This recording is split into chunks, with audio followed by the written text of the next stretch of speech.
an ambivert, I always have mixed feelings about attending large conferences, but when I recently attended a Boston event, something unexpected happened.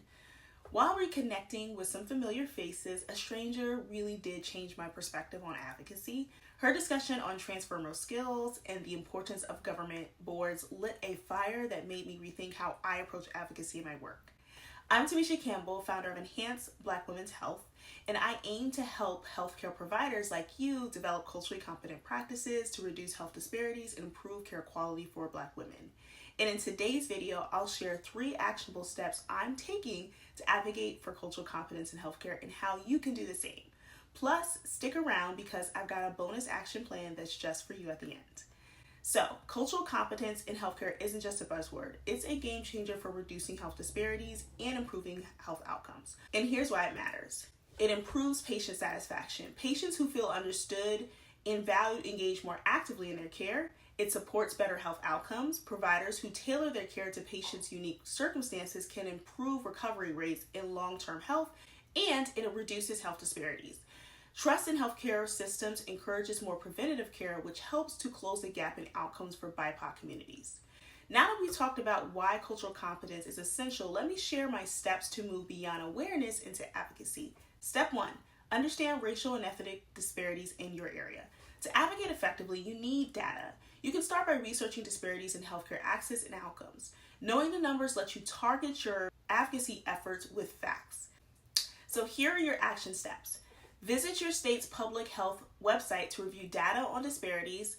Collaborate with colleagues to identify trends and gaps in your practice. Step 2, address social determinants of health. Now, many health disparities stem from social factors like housing, education, and food access. And addressing these determinants can create more equitable outcomes for our patients. So here are your action steps. Conduct community needs assessments to identify barriers. Advocate for or create programs that directly assess these challenges. And step 3, promote workplace diversity. Diversity in the healthcare workforce is crucial. While cultural competent training is vital, long-term equity depends on building teams that reflect the patient populations that we serve. So, your action steps. Mentor BIPOC students entering the healthcare field, partner with academic institutions to support diversity pipelines, and advocate for equitable hiring practices in your organization. Now it's your turn. What actionable steps will you take to promote cultural competence in healthcare? Here are some options to get you started. You can research disparities in your community. You can commit to adopting culturally competent practices, or you can also mentor your college's next generation of healthcare leaders.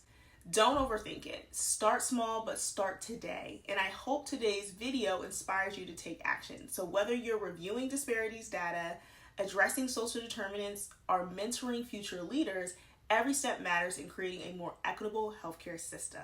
And if you found this video helpful, give it a thumbs up and share it with a colleague.